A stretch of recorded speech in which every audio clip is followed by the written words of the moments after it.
Olá pessoal, tudo bem com vocês? Aqui é o professor Helson Brandão. A gente vai continuar com as atividades de prática de redação com exemplos, né, de redação, do gênero textual redação, para a gente ver para uma construção de boa redação baseada em tudo que a gente já viu com esses exemplos. Bom, o tema base que a gente está utilizando, gente, é o tema do Enem 2020, tá? Que foi o estigma associado às doenças mentais na sociedade brasileira. E então temos um exemplo aqui, o segundo exemplo, tá? A gente viu na aula anterior o primeiro exemplo. Agora uma outra redação nota 1000, tá? Do Enem, que é da Júlia Vieira, do Maranhão, tá bem? Então vamos lá, são 30 linhas, e ela colocou de uma maneira bem distribuída, com os parágrafos bem organizados, como a gente pode ver, né? Aqui, tudinho. Praticamente os parágrafos têm o mesmo tamanho para transmitir a ideia dela, né? E ela finalizou toda a redação dela nas 30 linhas, tá? 30 linhas. E vamos ver o quão interessante tem aqui os conectivos, as ideias que ela quer passar a respeito. Vocês já podem observar a letra como uma letra muito bem organizada, com tamanhos parecidos, né? Seguindo bem para ser bem lido, né? Para a pessoa que vai ler entender direitinho a ideia que ela está sendo passada. Isso é um ponto fundamental, tá bom, gente? E, mais uma vez, reforçando, não tem problema errar. Errei uma palavra, professor, lá só pode caneta preta, né? Não pode outra coisa. Como vou usar corretivo? Não. Você pode errar, mas você tem que saber corrigir também. Você vai fazer um tracinho e seguir a sua ideia do lado. Olha só aqui, ó. Aqui na linha 11, né? Aí temos aqui na linha 11, na linha 8 que ocorreu, né? Aí a pessoa foi lá e aqui na linha 20 também, né? Então é só a gente saber lidar. Não coloque parênteses para isolar erro, não. Faça um traço e continue seguindo no que você não quer que seja lido, né? Seja considerado. Bom, então vamos seguir para a gente ver em detalhes essa redação. Bom, ok. A redação da... Vamos lá, então aqui a gente tem a redação da Júlia com esse tema, né? O estigma associado às doenças mentais na sociedade brasileira. Ela começa assim, ela começa até aqui com um filme, vamos lá. No filme estadunidense Coringa, o personagem principal, Arthur Fleck, sofre de um transtorno mental que o faz ter episódios de riso exagerado e controlado em público, motivo pelo qual é frequentemente atacado nas ruas. Então ele possui um transtorno mental, né? A gente está falando de um filme muito bacana. Só também para desconsiderar, tá? Essas aspas aqui é só para destacar a redação, tá bom? Então, do início ao fim, tá? Mas na redação em si não tem esse... Deixa eu voltar aqui, ó. Não tem esse tracinho, tá? Só para destacar que foi a redação em si aqui. Tá. Então a gente está falando do filme Coringa. E é um filme que foi muito famoso no fim de 2019. Na crítica, né? Até cotado ao Oscar. Então, muito bacana a gente ver esses temas sendo explorados e sendo bem aceitos por quem vai corrigir, né? Encaixando no tema em si. Muito importante isso. Então vamos lá de novo, né? Ele possui um transtorno mental que faz ter episódios de risos exagerados, né? Mas por causa de tudo isso ele é atacado nas ruas, ok? Aí a gente já tem mais um conectivo bacana aqui, ó. Em consonância, olha só, em consonância com a realidade de Arthur, está de muito de cidadãos, né? Então, junto com a realidade dele, do filme, está a de muitos cidadãos no mundo real, no caso, né? Vamos seguindo. Já que o estigma associado às doenças mentais na sociedade brasileira ainda configura um desafio a ser sanado, né, a ser resolvido.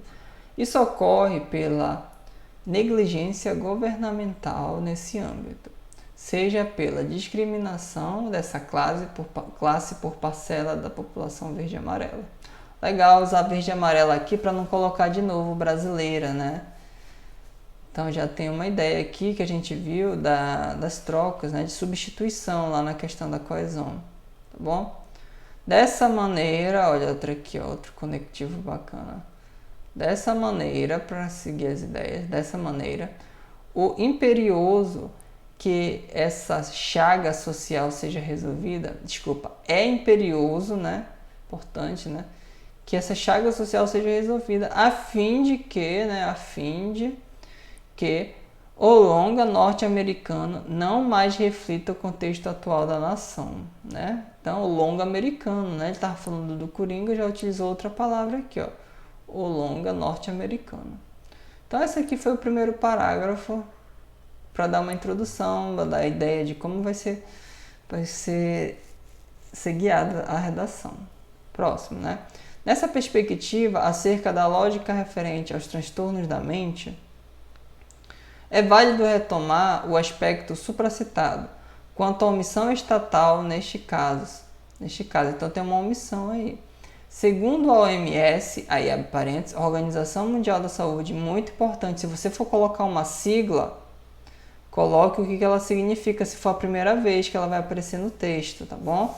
E aí entre parênteses você coloca o que ela significa, ok? Então, segundo a OMS,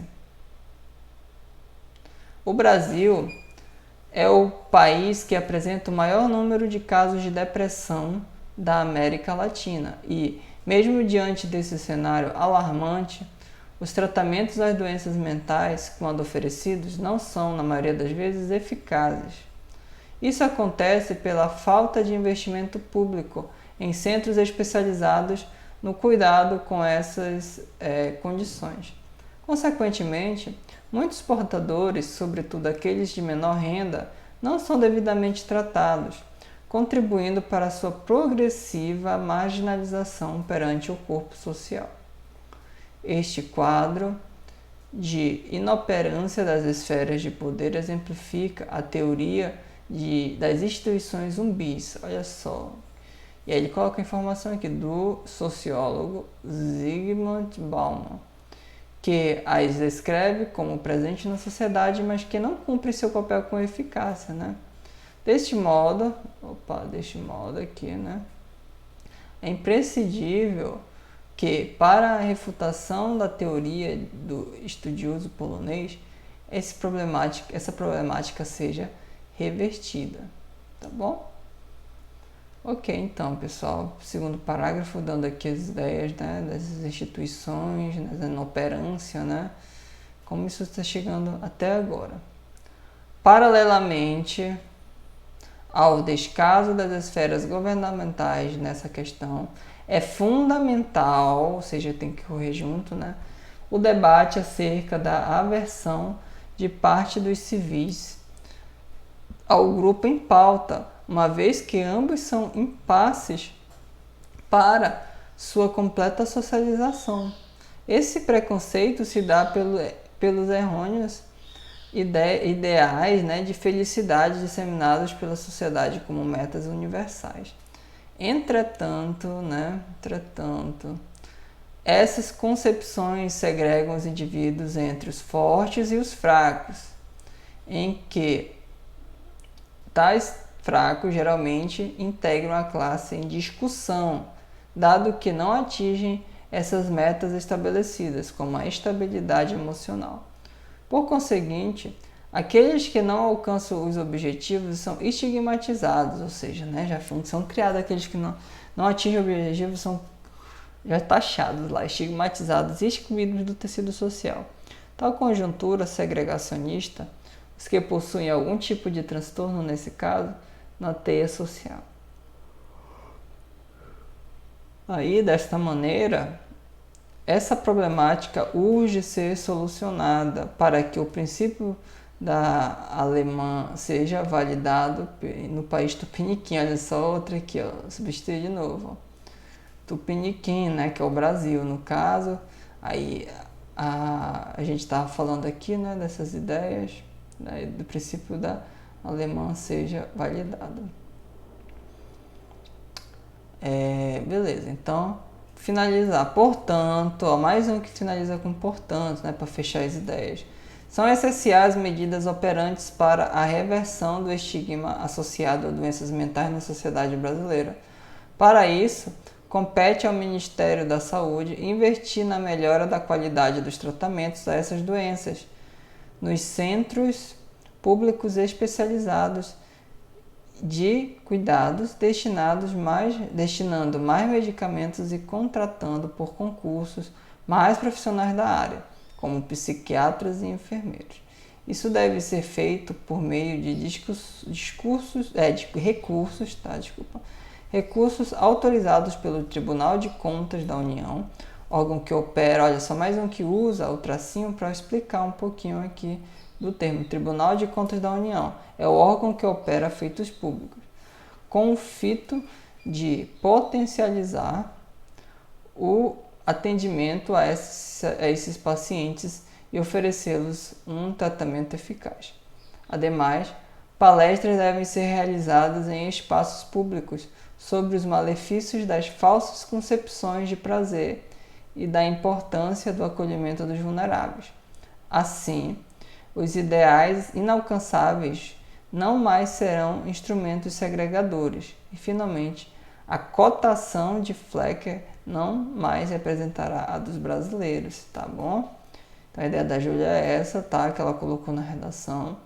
Flecker retomou lá no começo sobre o filme, né? Que esse aqui é o personagem lá do Coringa, né? O personagem principal. Então ela destacou pontos importantes, usou vários conectivos, né, para ligar aqui nessa perspectiva, né, tudinho, paralelamente. E aí a gente vai sendo construído, né, as ideias aqui, né. Muito bem.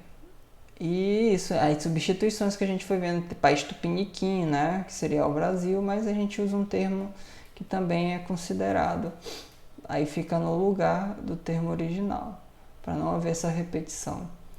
Tá bem? Então a gente pode ver diversos conectivos, os 4 parágrafos, né, que parecem ser os melhores estruturados, né, colocar um para a introdução, um para a conclusão, para fechar as ideias, ainda colocar alguns argumentos de como melhorar, como ajudar, né, e aqui desenvolver as ideias no segundo e no terceiro. Tudo bem? Então, pessoal, esse é o segundo exemplo, tá bom? E a gente segue na próxima aula a gente continua, certo? E é isso, pessoal. Muito obrigado e aguardo vocês na próxima aula.